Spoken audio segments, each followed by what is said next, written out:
Pemirsa, Presiden ke-7 RI Joko Widodo merespon putusan pra-peradilan yang dimenangkan Roy Suryo. Ya, Jokowi juga menegaskan siap menghadiri sidang pokok perkara dan menunjukkan ijazah miliknya. Kita harus menghormati proses hukum yang ada dan mekanisme hukum yang ada. Kalau saya diundang oleh Yang Mulia Majelis Hakim untuk hadir di forum persidangan, ya saya akan hadir. Dan sesuai yang saya sampaikan yang lalu, saya akan membawa dan menunjukkan ijazah dari SD, SMP, SMA, dan S1.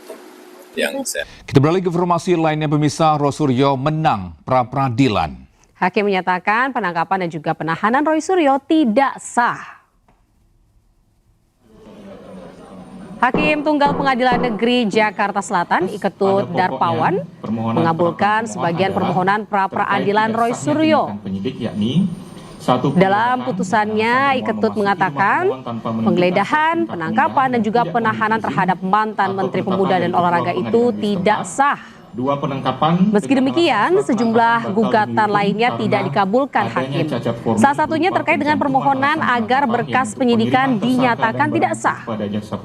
Menurut hakim, meski upaya paksa dinyatakan tidak sah, berkas penyidikan yang telah diterbitkan tetap memiliki kekuatan hukum. Tanggal 17 Juli 2026 oleh Iketut Darpawan SH, Hakim Pra-Peradilan pada Pengadilan Negeri Jakarta Selatan. Masih ada, tentu saja, sama seperti tadi yang Bang Refli sampaikan, kita yang pertama patut bersyukur kepada Tuhan Yang Maha Kuasa, Allah Subhanahu Wa Taala, yang telah dengan secercah harapannya memberikan kita semangat, memberikan kita asa, memberikan kita niat untuk memperbaiki hukum negeri. Ini hukum bukan untuk saya, bukan untuk Roy Suryo dan tim kuasa hukum Tokham yang hari ini mendampingi saya, tetapi adalah untuk kita semuanya.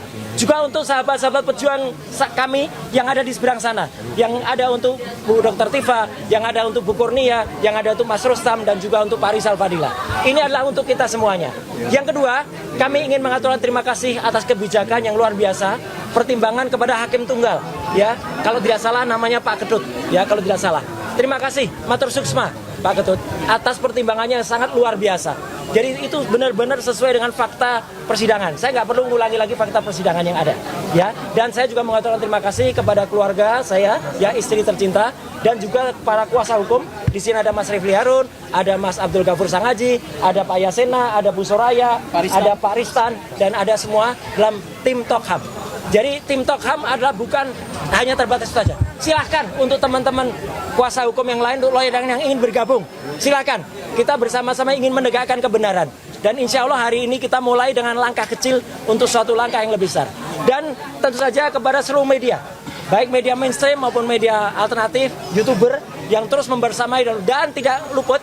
Terakhir saya aturkan terima kasih kepada seluruh masyarakat Indonesia yang diwakili oleh Pemirsa, Roy Suryo menang sebagian dari gugatan sidang pra-peradilan pertamanya dan kini tengah menanti sidang pra-peradilan keduanya. Adanya gugatan sidang pra-peradilan kedua Roy ini membuat pertanyaan bahwa ini merupakan langkah menunda hukuman.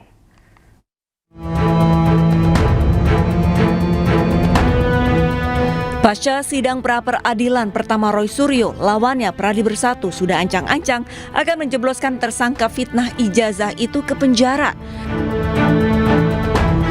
Strategi yang akan dipilih Pradi adalah mengirimkan surat kepada Mahkamah Agung agar kembali meninjau penangguhan penahanan Roy Suryo. Sekjen Pradi Bersatu Ade Darmawan menjelaskan bahwa langkah tersebut sengaja ia ambil agar Roy Suryo tidak terus-menerus mengajukan sidang pra-peradilan. Ada pra-peradilan yang akan dilaksanakan oleh tim Roy Suryo, otomatis harus segera dimasukkan ke dalam tahanan. Kenapa? Ketika pra-peradilan dibacakan dan itu tidak menang atau kalah, kemudian ada niatan lagi untuk memperapit, itu harus segera dilakukan penahanan. Maka kami akan mengajukan permohonan perhatian hukum dan tinjauan kembali status penahanan terdakwa Roy Suryo sebagai residivis. Namun dari sudut pandang Roy Suryo, langkah ini merupakan upaya dirinya membuktikan bahwa benar ada kekeliruan dalam penerapan pasal 32 Undang-Undang ITE. Itu tidak ada yang namanya buying time, nggak ada. Ini bukan buying time. Daripada nanti tiba-tiba diputus, tapi ternyata salah penerapan pasal 32 UU ITE. Padahal saya sudah terlanjur putus. Itu persis kayak tragedi Sengkon dan Karta, ya, yang sudah diputus dulu. Kemudian ternyata setelah dilihat-lihat, waduh ternyata ada kesalahan di dalam putusan sidang yang dulu. Jumat 19 Juni, 2 tersangka fitnah ijazah Roy Suryo dan Dr. Tifa ditangkap Polda Metro Jaya. Keduanya sempat menjalani perawatan di Rumah Sakit Polri sebelum dilimpahkan ke Kejaksaan Negeri Jakarta Selatan. Kejari kemudian memutuskan menangguhkan penahanan keduanya. Tak terima dengan penangkapan Polda Metro Jaya, Roy kemudian ajukan sidang pra-peradilan. Tim Liputan iNews melaporkan.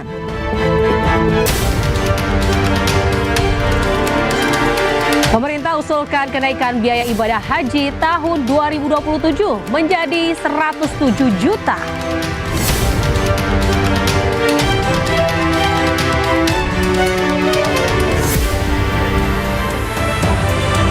Halo, selamat pagi pemirsa. Welcome back to iNews Room Pagi. Selamat pagi Anita. Gimana kabarnya pagi hari ini? Halo Togi dan juga pemirsa, tentunya hari ini senang ya, gembira. Tapi kayaknya abis begadang nggak sih Togi? Itu dia, kemarin aku habis nonton bola dan itu dia, thank God Messi menang, Argentina menang 3-2.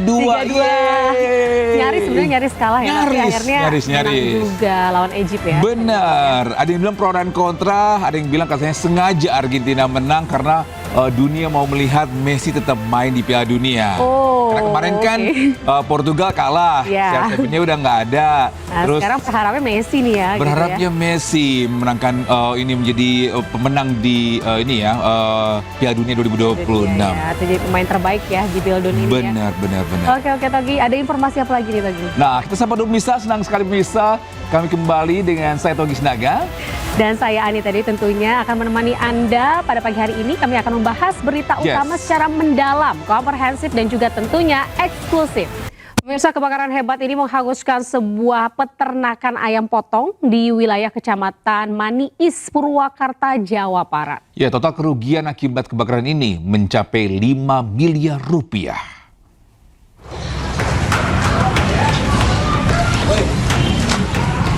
Asap membumbung tinggi dari dalam peternakan ayam pedaging atau ayam potong di Purwakarta, Jawa Barat.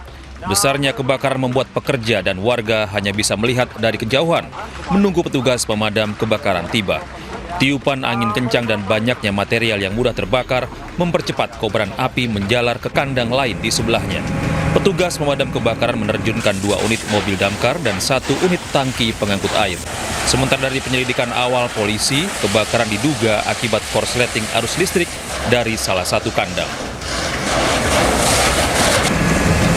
Akibat kebakaran ini, 170.000 ekor ayam beserta kandang hangus terbakar dan total kerugian mencapai 5 miliar rupiah. Dari Purwakarta, Jawa Barat, Irwan, iNews melaporkan.